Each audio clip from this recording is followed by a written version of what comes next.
Today on the Primabolics Podcast, we have a massive guest. We've been lucky enough to have Shawn Wells all the way from the USA come over. And mate, your background is insane. I think just to even cover off the amount of degrees you've got is going to take me half this episode. I mean, you've got masters in nutrition, we've got sport exercise science, we've got registered dietitian, registered sports nutritionist. Mate, you've got something like 40 patents to your name. You're widely known as the greatest supplement formulator on the planet. So, man, I would love for my listeners who haven't crossed paths with you yet, for those living under a rock, to understand how you got to a place where you are now, to be able to pull off such a career and have impacted so many things in the supplement industry, man. Where did this start from? You've obviously got an amazing career that you've managed to accomplish. So how did you begin? It's actually 40 patented ingredients. Many of them have many patents per Wow. ingredient. I've actually filed hundreds of patents. And you forgot about the biochemistry that I got in there too. Biochem But as well, mate. Add another degree to this laundry list here. no, no, just kidding.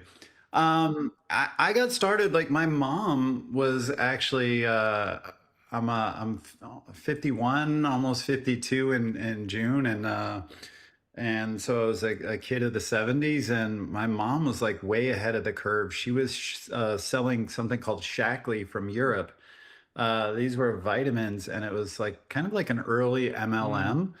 And she had the tackle box that, like, we all have now, but she had that like in the 70s and 80s.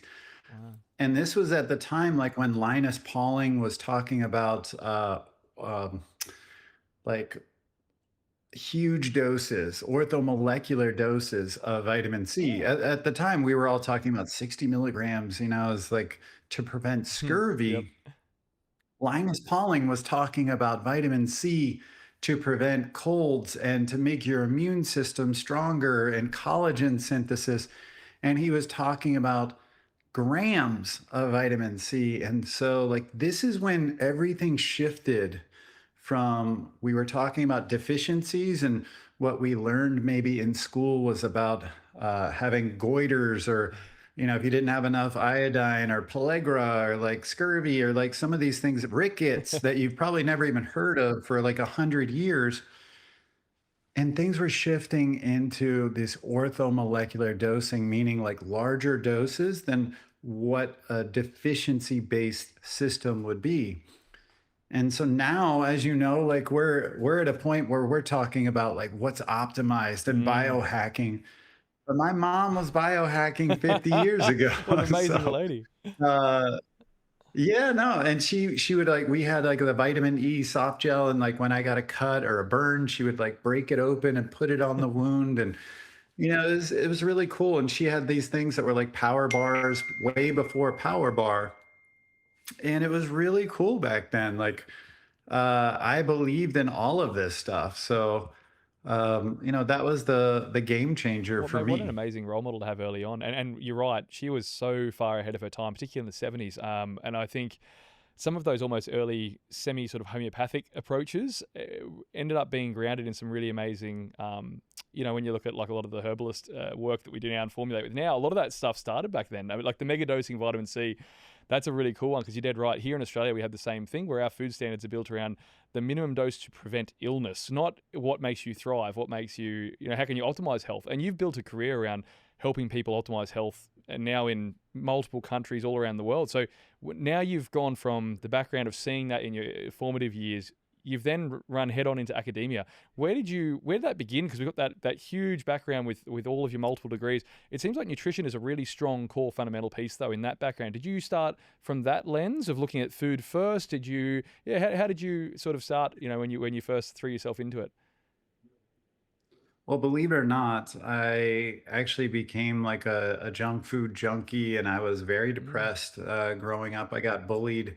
I had a difficult time at home during my childhood. I had a difficult time at school. There was just a lot of things going on that I feel like I've moved Mm. past in my kind of inner work.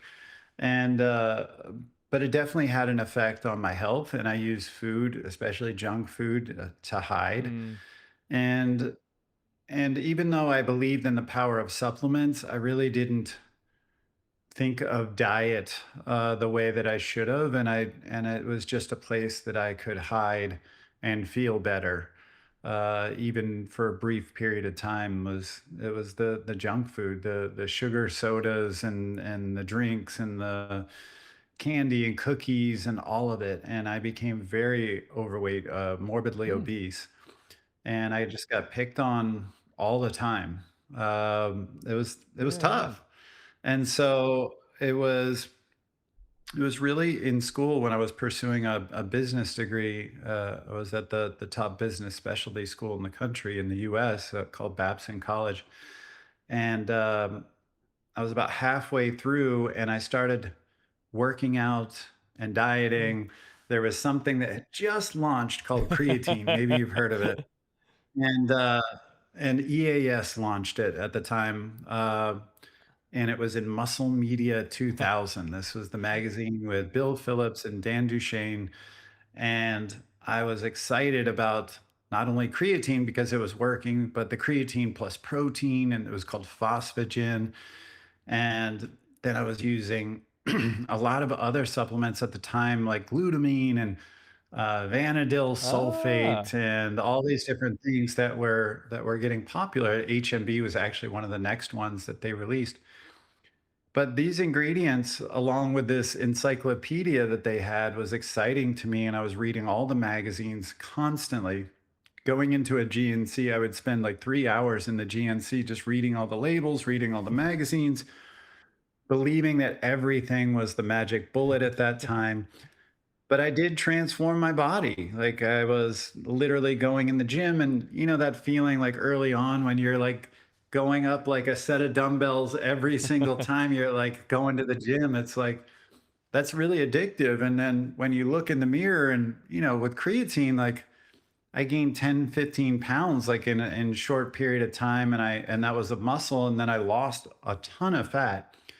And I went to my doctor, and he was doing a physical in between my junior and sophomore year. And I was telling him all about like my passion for supplements and the encyclopedias I'm reading and everything I'm doing. And I expected him to just laugh at me Mm. being, a doctor. This was in the like 1994. Yeah. And instead, he drew out a lifeline for me and said, "Why not be happy between here and here?" Huh. And it honestly changed my whole life path. I never had, at that time, there was no social media. There was, no Tony Robbins in my ear, Mm. or, everyone was an entrepreneur like it is now. Like, I believe that you had to just go to business school. Maybe you could like work your way up to $100,000 a year job and own a BMW 3 Series and have the white picket fence and the dog and the wife and Mhm. the debt, and that's about it. I thought that was like the dream, is to work 80 hours a week, Mm. for some consulting firm. And this guy told me, uh, basically, go pursue your dream. Huh. And for a medical doctor, someone who was an authority, someone who I was very impressed with at that time, to tell me that just changed everything in my life path. And then I decided like I wanted to be this formulator. And actually, it was Dr. Marv Huh. Hoyer who was the doctor in these muscle tech ads, and he had the lab coat. He actually was a medical doctor. He had the lab coat, and he would be in the lab, and he had like different color liquids, and there was I bodybuilders remember in it. there with him, like pumped and ripped, and I was like, that's what I want to do. I want to do that, and that was my dream. But sure, what I love the most is with, I think you've been around with these ingredients for decades. When you talk about some of these big figures in the industry, they're in the 70s, 80s, 90s, 2000s, and particularly creatine you mentioned back in the early 2000s, like 26 years ago now. You were working, you were using creatine yourself, feeling the benefits. And we've obviously partnered with Primabolics Nutrition with you guys to bring out like Purest Creatine. We're doing one of our biggest launches we've ever had because there's so much hype around what you've built with Purest. And so, man, I think, but people might not know that you've actually been around creatine for decades. It's quite crazy. You've been using it so much yourself. Was that sort of where your initial sort of love affair with creatine started? Was because you've done a lot of content on it, right? That was really like what kind of drew me into supplements and working out. Was I had some friends that were talking about the bodybuilding magazines and this phosphagain and phosphagems and phospha. So there was like a bunch of phosphagen HP. There was a bunch of products from EAS. They were the first ones to launch it, and while a lot of stuff, like my brother was like, using a lot of the old weeder supplements, Yeah. beta oryzanol and beta cysterol and all this stuff like wheat Ah, germ yeah. and all the old stuff. I don't think he saw any benefits from it, but creatine was one of the first things that, I mean, you saw a size Mm. difference, you saw a strength and power difference, you felt different, you moved different. It was like the closest thing to steroids at the time, like for someone who didn't really know what steroids was, like it was like, wow, this is like actually working. And like literally you were just like excited to take it and excited to have your protein and excited to hit the gym because it all felt addictive. And I was working out 6 days a Mm. week and doing all the things, but this one truly lived up to the hype and obviously still does. And what was cool is like, I think in 2011, I ended up writing a chapter in the ISSN Mm. textbook, and I started talking all about the benefits for brain health. Back then. And I actually took a lot of heat at the time from a lot of academics because they said there wasn't enough conclusive research, and I was just theorizing. And um, I literally took tons of heat for Mm. it. And to see where it's all at now, Yeah, man. I feel pretty happy about everything that I wrote in that textbook. I mean, I wrote about strength and power and muscle mass and sarcopenia and aging and all the things. But I was also writing about some new areas that were potentially coming online. And there was a lot of preclinical data at the time, and it was things about like bone mass and uh, the Mm. fertility, eye health, Hmm. certainly brain health and traumatic brain injuries, as well as potentially, I remember there was like animal data with traumatic brain injury. And I was talking about, I believe that we will see like acute benefit for nootropic and cognitive function as well. So I Wow. took a ton of heat, but this is definitely a thing now, and I'm very proud about being a part of the creatine movement. And it was my goal that I wanted to come out with the very best, bar none, the best creatine in terms of the amount of research, creatine monohydrate, the purest form on the planet, the purest, Mm. what we called it.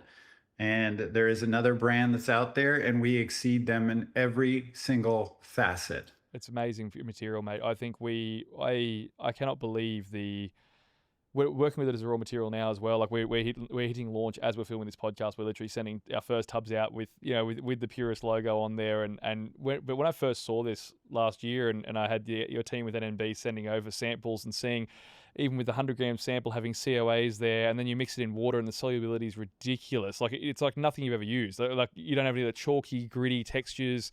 I mean, I've got like videos we've shot. We've got 20 or 30 grams, dumped it in a few hundred mils of water, and it dissolves like that, and it's crazy. Man, like working with this material has been. I believe you've hit that mission statement of trying to produce the most ridiculous creatine. It is beautiful stuff to work with. So what was how long a process from start to finish was this? How long did it take you to perfect this and build out something so different? It was about 2 years ago, and I was seeing creatine make a kind of second coming, which made me very happy. And obviously, I felt like a niche in the market because we were talking about, again, like I was mentioning, cognitive function, and not just prophylactically with traumatic brain injury and concussions and things like that. But now we were starting to talk about fatigue and nootropic brain function for people that have a healthy brain.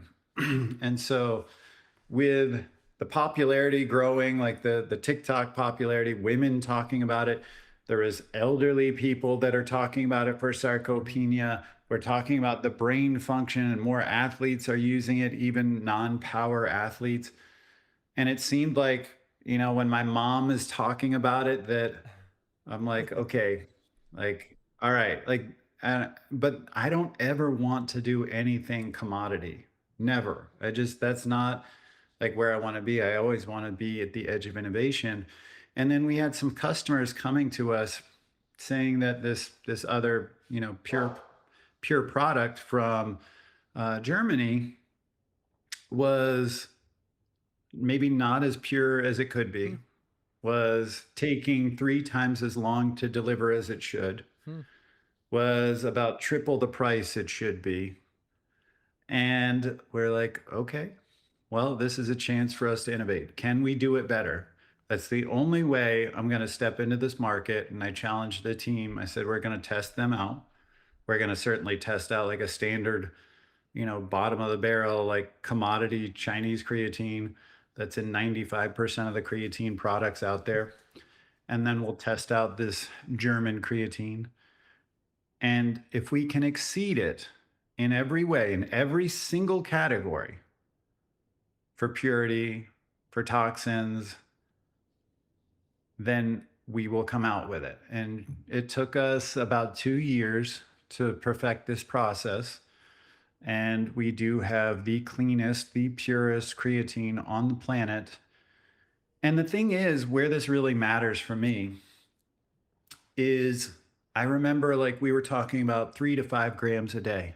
ye- Then we're starting to talk about with Peter Attia, Rhonda mm, Patrick, Joe Rogan, Tim Ferriss, all of these well-known people in the sphere, in the podcast sphere and science sphere, and talking about anti-aging and brain function, talking about 20 to 30 grams. Now we're 10xing that dose. And now you might say, well, that DCD doesn't bother me, or that creatinine doesn't, whatever it is, not a big deal. mhm. Well, if I 10x it, it starts becoming a big It deal. was actually quite eye-opening for myself, mate, when you say that. When I was looking at, even if you get something to a 96 or 97% purity, because I think one of the big misunderstandings is it might get simplified. When you start getting in the 90s, consumers might think, oh, you know what, that all sounds great. But when you look at something when you're using 20 to 30 grams a day, if you're at 96% purity versus yours being 99.9, it can be like 800 milligrams of just other stuff, whether that's the DCDs, whether DHTs, creatinines, impurities, fillers, whatever, not flow agents, whatever it is, like that can be in that. 800 milligrams a day of these is that's going to, like, you got bioaccumulation issues, you've got, like, detoxification dramas, and I'm like, that's a meaningful amount. Like we didn't do much in the creatine space as a brand because I was waiting for something to really get behind, and using high doses myself, I can really anecdotally back up it makes a massive difference for when I'm delivering seminars or workshops or podcasting. It matters so much. You notice it acutely, right? So what you were talking about in 2011, man, you're spot on. And I'd love to hear, because I think a lot of people, they sort of are starting to get now that creatine's great for cognition, but I don't think a lot of people know why. And I think our listeners would benefit heaps, mate, even for just a brief rundown where it started with you talking about it 15 years ago, and what you've learned in the meantime for how great creatine can be for the cognitive and the nootropic effects. Well, it has a buffering effect and it has an energy creation effect with high energy phosphates and the phosphocreatine. So it's really doing both. So it's liberating these high energy phosphates that go to form ATP, adenosine triphosphate, recycling like AMP or ADP, which is where you get your cellular energy from. And also it's buffering some of these like acid, toxins that would be happening like under load. And so, that's where you're going to get strength and power from, is both ATP generation as well as having a buffering effect that gives you greater endurance. So it's really both that's happening. And we used to think that was just at a muscular level, and there is active transporters on the with muscle tissue. And so that's where like the lower doses are fine.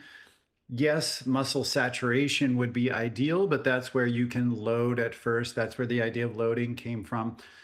But eventually you hit muscle tissue saturation. So If you're loading and taking like 20 grams a day, it could be over 5 days. If you're doing 3 grams a day, it could be over 28 or 30 days in studies. But brain tissue has passive transport, and this is where much larger doses are needed to see these acute effects for cognition, for fatigue, and being underslept, like the study where we saw people get 5 hours of sleep but perform like they got 8 hours. 5 hours is very underslept. Yes. You'll find that this is like acute type 3 diabetes where your neurons are insulin resistant and you're not actually able to take up that glucose for fuel in the brain. And this is why you're reaching for sugar, you're reaching for caffeine in the morning because your brain is tired and it's actually insulin resistant and glucose intolerant. And you're just feeling that. You also have like acute neuroinflammation around the brain. And so when you're underslept, like this is a huge deal. And this again has to do with reducing inflammation, the buffering effect, increasing ATP, increasing cellular energy, turning these neurons back on. But it takes larger doses. And that's where we're seeing the 20 to 30 grams because it is passive.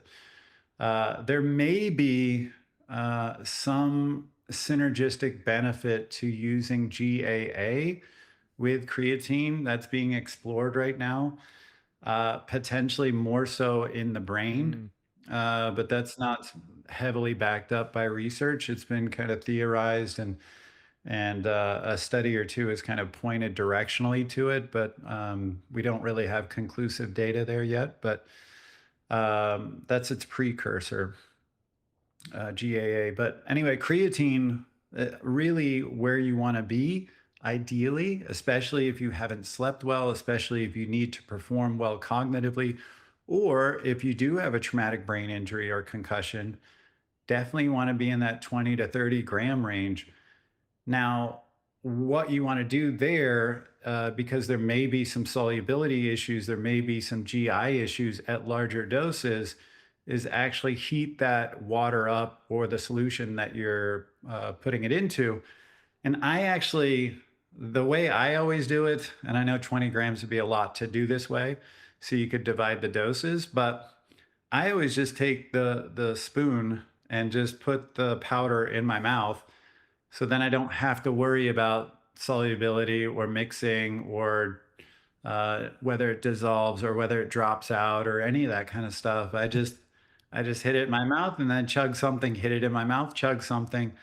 Uh, but it's up to you. But ideally, heat up your water, not to boiling, but like, a pretty warm temperature. You don't want to get it to boiling because then you'll go to creatinine. But a warm temperature will actually reduce the GI distress, improve the solubility, and allow you to get like those larger That's a doses great in. tip, mate, because I think that is becoming the big trend. Around 20 grams is what I'm seeing more and more. And I think that sleep cannot be overstated. It's impossible to overestimate how important sleep is for it. And when you said 5 hours sleep, I'm glad you said that. So that's a very significantly underslept person, because I do a lot of seminars around stress and sleep. And you'll be in a room full of 50 people and going, hey, put your hand up if you sleep 6 to 7 hours a night. And it'll be like 2/3 of the room are sleeping in that 6-7 hour range. And I tell Yeah. them, do you know what, guys? I know that 6 to 8 hours is the recommendation, but really 8 is the minimum, because there are Navy SEAL studies where their sleep deprivation, like their purposeful sleep deprivation, was only 5.5 hours.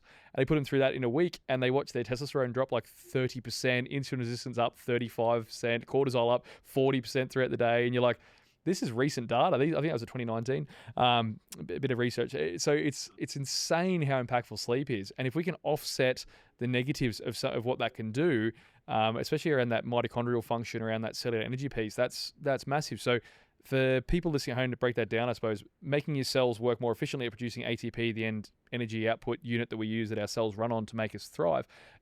We're not relying on caffeine and stimulants anymore to produce energy when we're fatigued. We can actually make our cells produce it better, even when we're stressed, even when we're inflamed, even when we're underslept.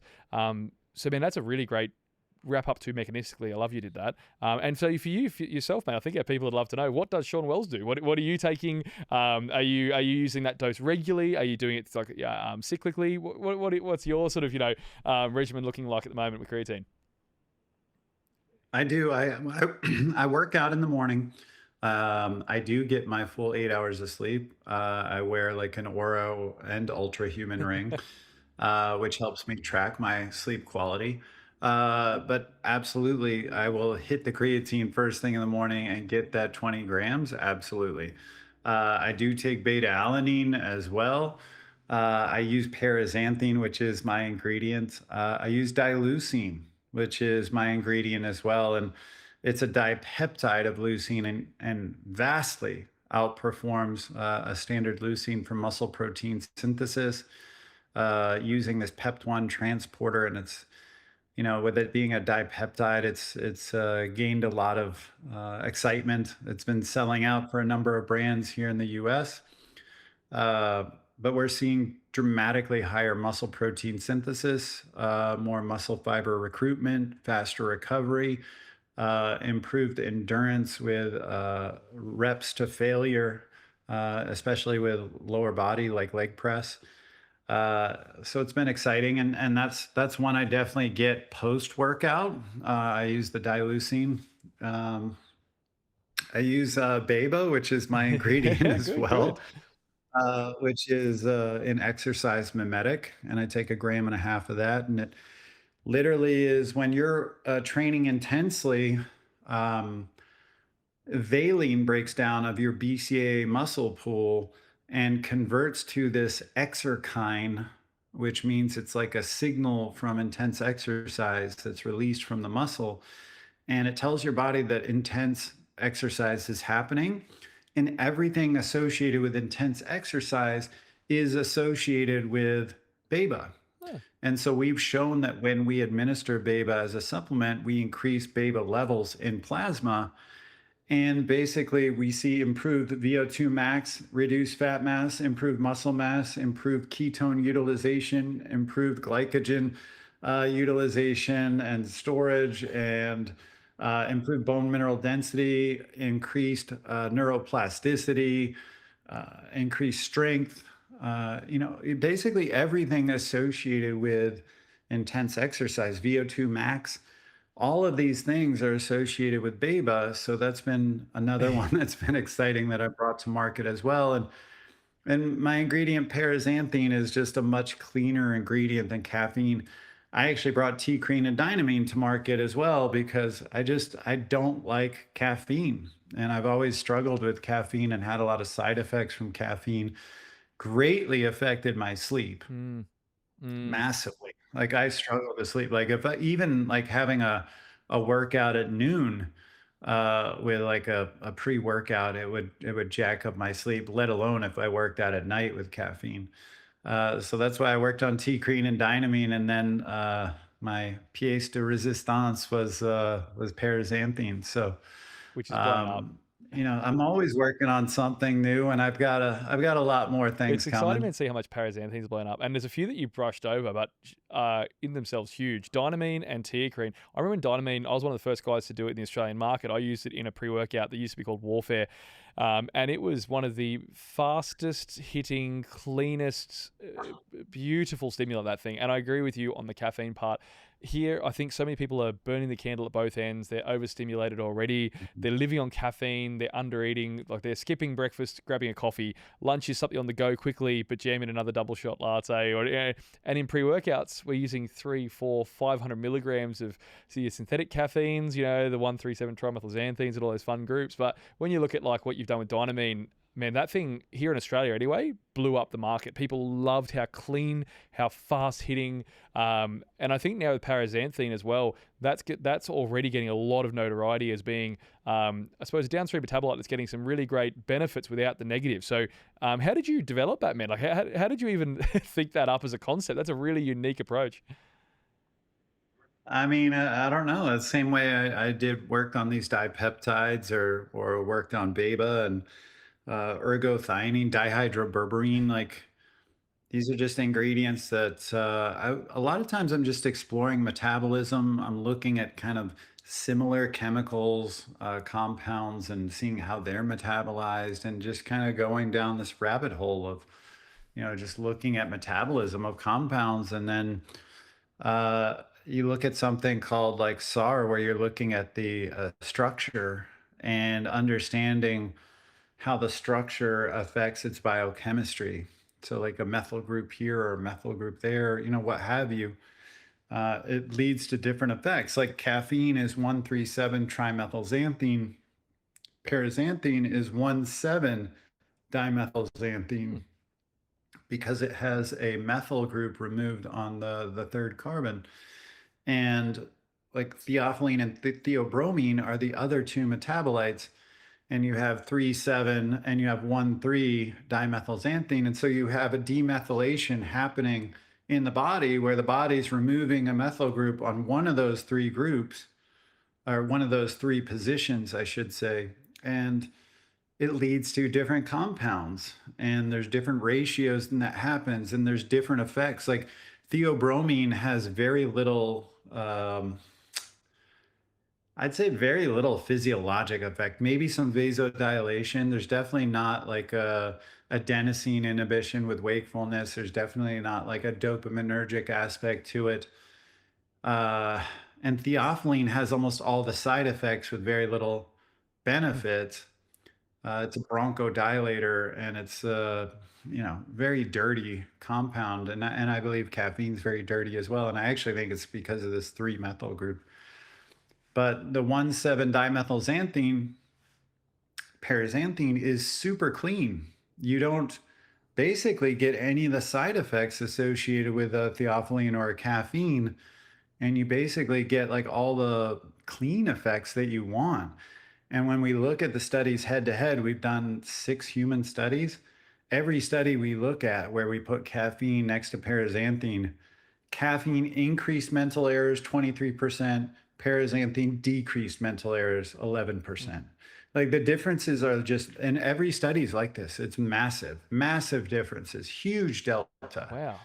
And caffeine is what I call like the frazzle, and paraxanthine's the flow. I think a lot of people can identify when you say frazzle, right? Because I have a lot of in the supplement industry. There's a lot of very heavily stimulant, like very very high caffeine based pre workouts out there, and people all the time are talking to us. Like I did a non stimulant pre workout for the first 8 of my 10 years, because I believe people are so overstimulated as it is, right? They're adrenally fried because they're just burning the candle at both ends, working long hours. They never switch off their phone. They're getting so much blue light, blah, blah. But I think with caffeine, we say frazzled. That's a great way of describing that, because I think a lot of people can identify what it feels like to always just be so mentally aroused, you're almost scattered feeling, because you're just running purely on adrenaline and norepinephrine, and you're just on this hamster wheel of, I feel crappy because I'm not sleeping well. The caffeine disrupts the sleep. The bad sleep disrupts the cognition. The next day you're foggy headed, you're feeling crappy. Grab another coffee, grab more caffeine, and you're on this hamster wheel, right? And it seems paraxanthine, I've used it several times in several different products now, RTDs, in formulated products along some others. It is so clean, and there's no notable come down. There's no noticeable crashes. It just lasts. What's mechanistically happening there? Is it sustaining? Yeah. Why is that so much cleaner and so much more positive experience for the user? Yeah, because you don't have the, first off, with the bioindividuality, we have the CYP1A2 gene and enzyme. And then you also have ADORA2A, which is metabolizing caffeine. There's massive bioindividuality, meaning you and I can metabolize this so differently. We're calling it the same compound, but you have a half-life of 1.5 hours for caffeine. I have a half-life of 10.5 hours for Wow. caffeine. That is a 7-fold difference. Wow. We're not experiencing this the same. So the people that are like, oh, I can have the espresso and go right to sleep or whatever it is. I mean, one, that sounds like adrenal fatigue, but two, sounds like, maybe they're a fast metabolizer of caffeine. And a slow metabolizer, they have all the side effects and none of the benefits. The fast metabolizer has none of the side effects and none of the benefits. Someone in the middle that's kind of in this Goldilocks zone, that's having the ideal amount. And I would say That's less than 20% of people are in this Goldilocks zone. So the majority of us are not experiencing caffeine well or getting much benefit from it. Mm. It also has habituation and adaptation effects that are not ideal. The adaptation effects means that you have to take more and more and more of it to get the same effect. The habituation is a physiological dependence. And they've shown in studies, even with mice, that after 3 days, they needed that caffeine just to get to baseline, where everyone else already is that's not taking caffeine. So you're literally dependent on it. It's almost like a disease or something. Like it's really not an ideal compound. And that's where you see the sleep disruption, the arrhythmias, the anxiety. Like I could go on and on and on with all the side effects that people have from caffeine. It's just not healthy. I think I'm ready to like do away with caffeine entirely. If you try paraxanthine for a week, I guarantee you will realize just how dirty paraxanthine is. I've been calling paraxanthine for years the metabolite of caffeine, but really, caffeine is the dirty precursor to paraxanthine. Paraxanthine is the thing that really has all the benefits, the nootropic effects, everything that you want without the side effects. And you just have to deal with caffeine to even try and get it. But if you're a slow metabolizer like me, you're drip dropping your way to paraxanthine over days. Days. It's It might take 3 days to convert all that caffeine to paraxanthine, and you're not going to feel that in between that 3 days. So this is where just taking pure paraxanthine, you're avoiding theophylline, avoiding caffeine, and avoiding some of their metabolites, and just going right to the source. And that's where we see 50% greater dopamine, mm, 50% greater nitric oxide to the wow. brain. We see increased glutathione and catalase and reduced oxidative stress. We see increased BDNF and neuroplasticity. We see decreased beta amyloid Wow. plaque. So basically, every way the brain ages, we're literally protecting against that. And when we did an e-gaming study, we saw a time effect that's the opposite of the time effect you'd see with caffeine, where you'd have a declination in performance over time and that habituation and adaptation. We saw a time effect where acutely, meaning in one dose, it was actually like keeping performance up across 2 hours of gaming, of e-gaming. And then over the 6 weeks that they were taking it, they were actually improving week to week as they stayed on Wow. it. And so there was a time effect that their brain was actually getting healthier and better over time with continued Mate, use. isn't that a remarkable flip from because I've recently done an experiment where I've eliminated caffeine for going on 3 months now, and when you reintroduce it, one, the early stage dependence massively. The first week was hell coming off, like eliminating it. I did it, luckily enough, I did it after I launched a gut health product last year and ran all my bloods and looked at the amount of inflammation difference it made by repairing gut health was massive. But that's a bit of a segue. What happened after that? I noticed the energy difference in the brain fog lifted, and I went, okay, well, let's see how I go as my new baseline. If I didn't have stimulants constantly revving me up all day, and owning a supplement brand, I have access to bulk, as much as in the world as you ever want. I got pre-workouts and fat burners, I got heaps of nootropics, I got everything I could use. But I went, no, let's cold turkey it. The first week was hell, and then after that, I noticed I can work so much longer now with such smooth, clean energy.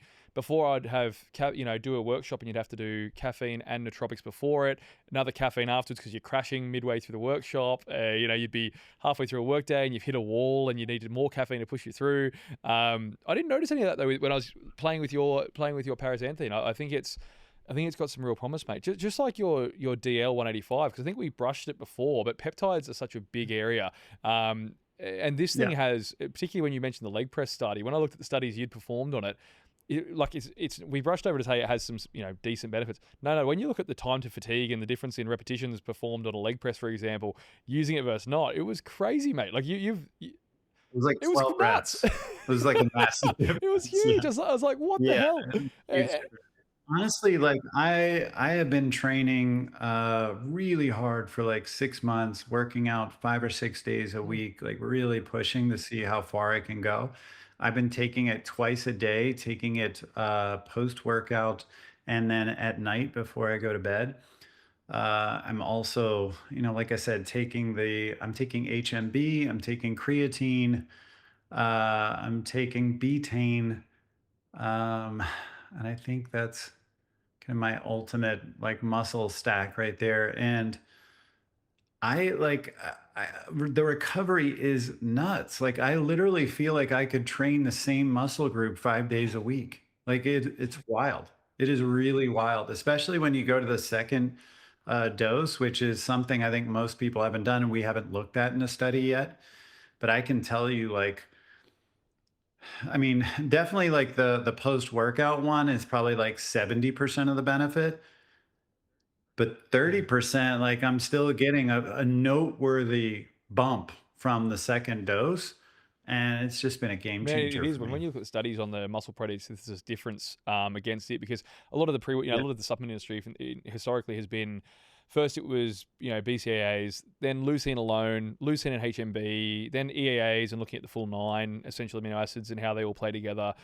And you sort of watch the thought process continue, but you've sort of really doubled down on leucine, and you've done some great content around the difference that you've had. But could you just explain? Because here in Australia, it's starting to get a lot of notoriety. DL's starting to really pick up some traction.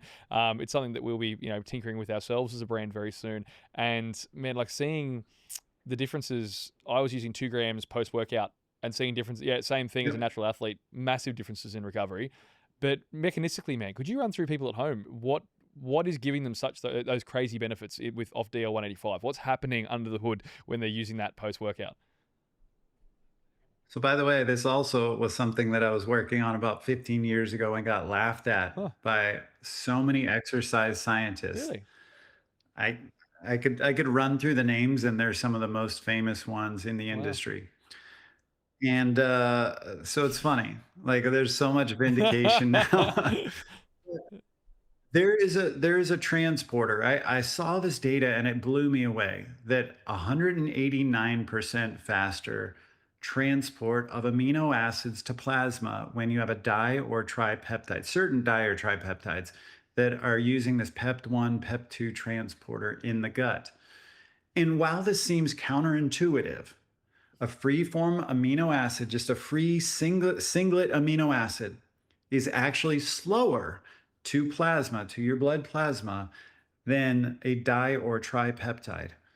And so I thought, okay, leucine is the trigger for muscle protein synthesis. We know this. I also know it's about speed. It's not about dose. How do I know that? Because people were using BCAAs all day long. There was a ton of studies on this that there's a refractory Mm. effect. Lane Norton, who was a friend of mine at the time, like was doing a lot of his research with Dr. Gabe Hmm. Wilson. There's a refractory effect on leucine, meaning you take in the jugs of BCAAs all day long, it's blunted. There's no more effect. It just shuts off. It's about how quickly it can spike in plasma. And also, I was doing some research along with Dr. Gabe Wilson on anabolic resistance. We were one of the Mm. first people to talk about that too. Leucine resistance and anabolic resistance. We got laughed at about that as well. Crazy. So it is Man. crazy, but there's some people that just like, unless there's 50 studies, they just don't believe We, it. And anything preclinical, they don't believe it. Anything mechanistically, like in vitro, they don't believe it. Like if it's not like double blind, placebo controlled, multiple trial in humans with full statistical power, like they're not there for it and they think Man, it's this is silly. this is. I love that you did that because a lot of formulators struggle, right? Like I have the same thing where often I'm putting my stuff through, getting people to do bloods. I'm looking for the markers, I'm chasing, and you have to do your own Mhm. studies, right? And that's what drew me, I think, when I was doing the Purest launch, right? Was going like seeing that you've got white paper studies that you've put people through. You're doing your own research, and speaking to your team. You got guys that are dedicated to literally just running your own studies, because quite often the science lags behind innovation by such a significant amount. Like you're 15 Totally. years ahead. Back in 2011, you're 15 Totally. years ahead of the market. and it's Yeah. still just now starting to publish those papers. And so a lot of the evidence-based crew, I think there's those nuances we need to understand and appreciate, that science can take years to get a paper published, peer-reviewed, put into a journal, and then accepted as science. Then it gets debated. Then it gets so by the time it can actually become accepted, it might already be something that has phenomenal anecdotal results that most people use. It's mental. This is such a big topic because in supplements, man, it's crazy. 100%. 100%. Everything you just said. This is absolutely something I deal with constantly. And you know what? All these guys that are my detractors haven't come up with a single supplement. They're the ones that write the white papers on my supplements. And one of the one, So and the one that you've done recently, anyway, it's true though. Like, so no, but to go back to dileucine, it's about speed to plasma. And so when you're delivering this leucine 189% faster, my idea was that this would elicit better muscle protein synthesis than leucine. And sure enough, that's what we saw. But here's where it got really interesting. And what might be the ultimate game changer is that there's a possibility that leucine is not the trigger for muscle protein synthesis, that actually dileucine is. no way. Because what we saw, we were the first ones to ever we were looking at dileucine in plasma. And when we were delivering dileucine as a supplement, we saw some intact dileucine. And we were like, well, there must be a physiological benefit if it's not all being broken down. Then we saw, when we administered leucine, we saw dileucine in plasma. And then we're like, whoa, Huh. the body does not waste energy putting leucines together to try and make dileucine that's going to go ahead of the free leucine. Huh. So this is getting really interesting, that we're going to be looking at whether dileucine is actually the trigger for muscle protein synthesis and not just leucine. And there may be some kind of combination of the two. We're not sure. Like maybe it is actually like a ratio of dileucine and leucine that's happening that's triggering muscle protein synthesis. So Wow. it's all interesting. It's all really exciting. But for now, we know that we saw 159% more muscle protein synthesis. We saw 60% more muscle protein synthesis over leucine. And this is in healthy, young, trained adults. So different. If we were to look at, I'm 51, or we were to look at, older people that are maybe even untrained, I am 100% positive we would see greater numbers. Like the delta would grow dramatically. Same with paraxanthine, actually. With people that are older, we're going to see even more like kind of nootropic benefits. But certainly with dileucine, when you have anabolic resistance, leucine resistance, because you don't have the same insulin sensitivity and you don't have the same androgens and you can't spike the leucine as easily, the more insulin resistant you are, the more of kind of a low flat curve leucine is, and it never spikes. So you're never optimizing for muscle protein synthesis.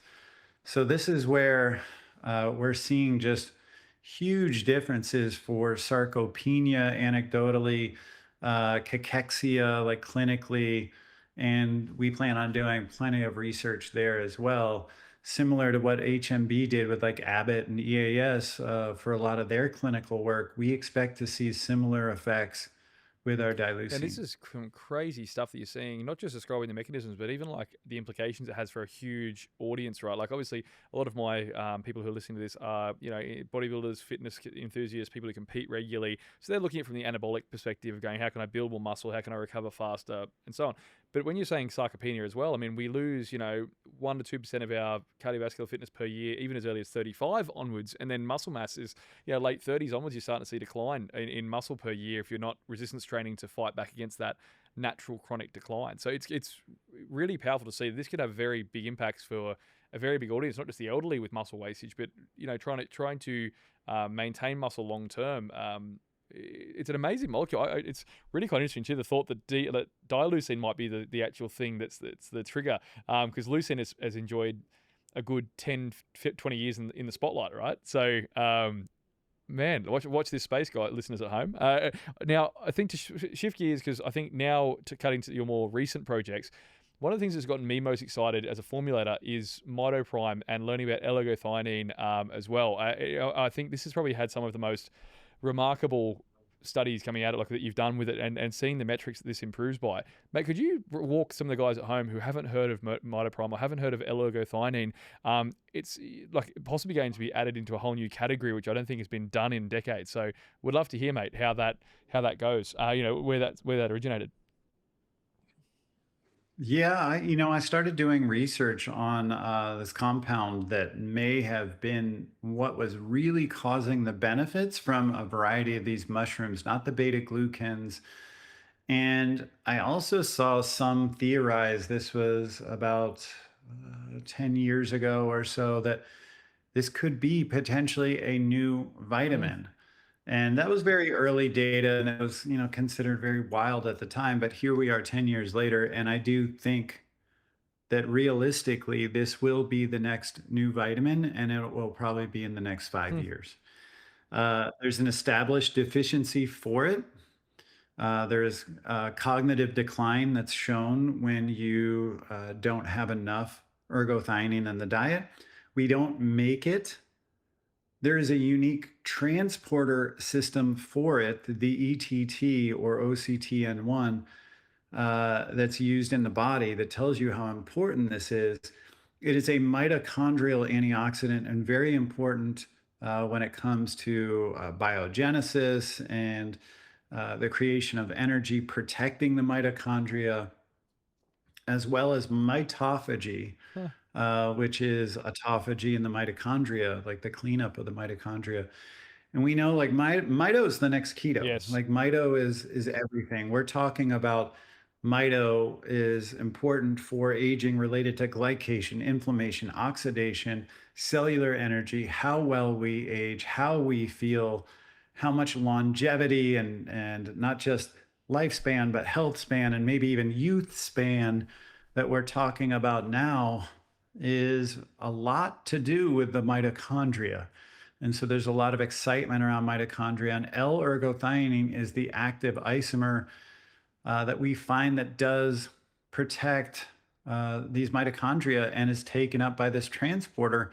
And when we look at countries that consume L-ergothioneine, we see a difference with the US is around 1 milligram, and we see France and Spain and Italy are consuming up to 5 milligrams. And we see a straight line correlation with how long people are living. And there's about a 7-year difference between those that are consuming the highest amount and the lowest amount. And there's no other correlate that I know Wow. of. And this is like taking into account smoking, exercise, diet, all kinds of things, stress. This is just a huge difference because of this nutrient.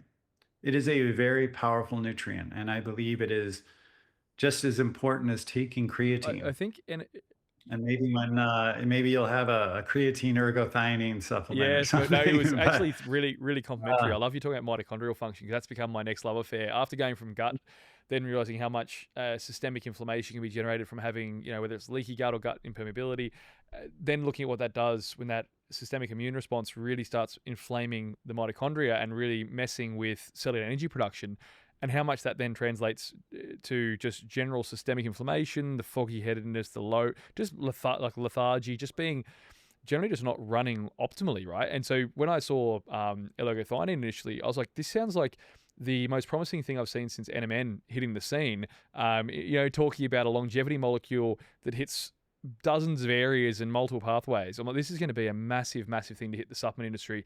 I'm actually surprised it hasn't. It isn't in more formulations here in Australia yet. I'm definitely going to be formulating with it because it hits so many areas.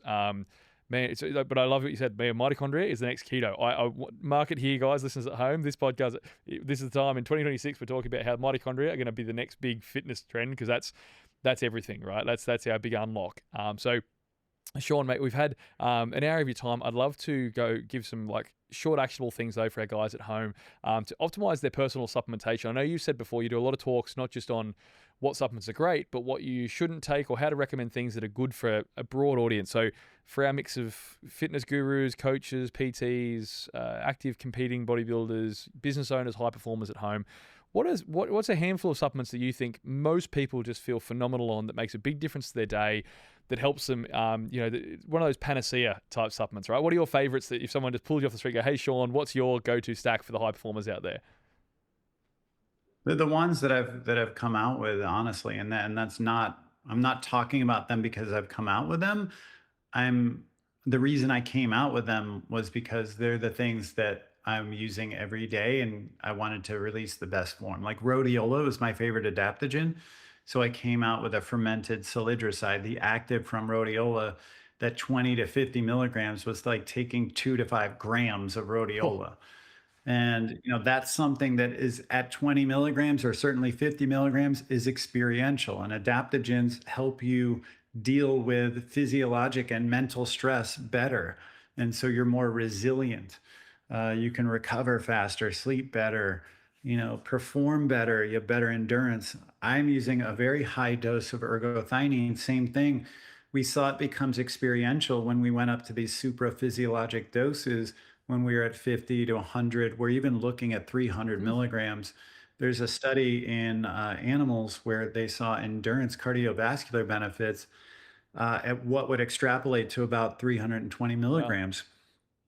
What's interesting, and there may be some kind of loading effect with ergothioneine because there are storage. There's basically a storage in the body for ergothioneine that may protect the mitochondria that we can call upon as needed. But more research needs to be done there. But uh, mitochondrially dense tissues are going to be the ones that are affected most by ergothioneine. So, brain cells in particular, heart cells, cardiomyocytes, neurons, those are going to be the ones that are probably affected the most. And then obviously creatine, 10, 20, 30 grams a day. I like betaine. I'm taking 1.5 grams twice a day. I'm taking 3.2 grams of beta alanine twice a day. Taking dileucine 2 grams twice a day, HMB 3 grams 3 times a day. Um, I take paraxanthine 2 or 300 milligrams first thing in the morning, and then sometimes maybe a second dose if I have like afternoon podcast or something to be kind of focused with. I love, if we could do a whole show on peptides, but I'll just leave this one right here. N-acetyl Samax amidate is a nasal spray. So it's the acetylated form of Samax. This one is as nootropic and as experiential as paraxanthine. Mm, And you put it together with the ergothioneine, with the salidroside. We also make a NeuroFlow, which is a sunflower phosphatidylserine that I like to actually help with cortisol and a nootropic focus. And our alpha GPC, we came out with like a very optimized form of alpha GPC, which grossly outperforms CDP, like cognizant, choline.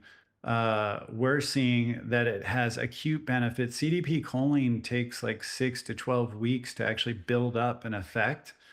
With alpha GPC, we see double your focus. Our study showed double your wow. focus and increased processing speed in one use. I can, And so that makes a lot of sense for energy drinks, pre-workouts, et cetera. So we're excited about that data. And we've looked at that data with CDP choline, and it's just not even close. And we're the only form of alpha GPC that's had that data. And we don't use like soy, we don't use any of these kinds of like the other brand like uses a GMO soy, and it's like a 50% extract, and it's, you have to use like a ton of like mm, fillers and binders, and it's like a hygroscopic mess. And ours, you can use a 90% alpha GPC, and it's super clean, super experiential. So those are like the ingredients that literally I'm using every day. Like maybe like a kind of gray market one that I've liked and played with is like New mm, Pept. yep. That's a good one.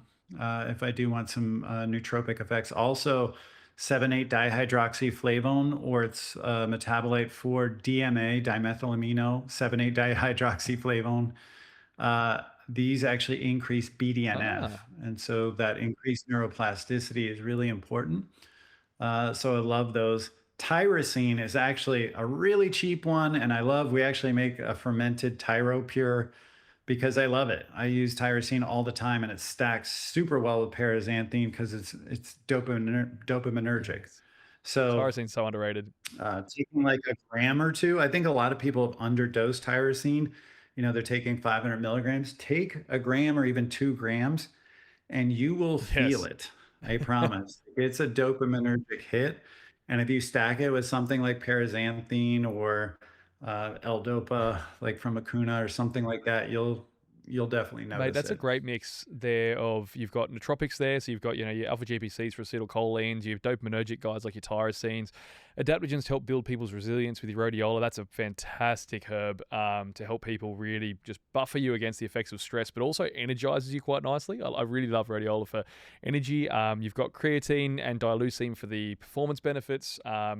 And training outcomes, mate. That's a really good broad area you've covered where you've gone through everything from peptides right through. So, Sean, Mhm. And I mentioned the Beva. Bama. I love Beva, and I do that. And then we also do have Electroprime and Hydroprime. Hydroprime is our powderized glycerol. That's the only glycerol that's actually a 65% load. Like literally everything else is a sticky mess or a lower percentage on the market. And then we have Electroprime where we have the electrolytes blended in. And I love to have taurine, the electrolytes, and the glycerol. And man, like in terms of endurance and kind of that Oh, volumization, it is. awesome. When people first stack glycerol and electrolytes, I saw that first in like endurance studies with cyclists, and they do glycerol loading with high sodium potassium. And man, it's a shame they don't really look for muscle pumps in cycling, but it would be amazing. Yeah. Sean, I think we could get you on for 2 or 3 more episodes. We have so many things we can unpack, but I'm conscious of your time, mate. It's very valuable. I really appreciate you covering some really actionable things people can use straight away, looking at what's under the hood of new things that are coming, and then looking at the full NNB catalog, basically, of some crazy things you've been developing. Man, we're really proud here at Primabolics to be partnering with you guys and to bringing out some of your ingredients into the Australian market. And mate, I just really appreciate you putting out the new science and chasing things, even when you've copped flack for it from the academic world. Man, I really appreciate you doing the work you do. Yeah, thank you. Well, it's worth it because you and everyone that listens to this is part of my crew, and are the people that believe in the work that I'm doing. So that's all that matters. Honestly, like I'm doing it for myself. I'm doing it for my friends. I'm doing it for the believers, for the biohackers, for the performance focused people. I'm not doing it for the doubting eggheads. Mate, what a beautiful sentiment. I think fighting the good fight there definitely short and going for the right audience. People who there's definitely people following you, a few 100,000 of them in many platforms that are watching along at home, rooting for you, mate. And we'll be doing the same here with Primabolics Nutrition in Australia. So, mate, thanks again for coming on, Sean. Loved having you on as a guest, and I'm sure we'll have you on for part 2 when we throw some other amazing NMB ingredients into our new products. All right, sounds good. Pleasure Thanks, having you, brother. mate. Thank you.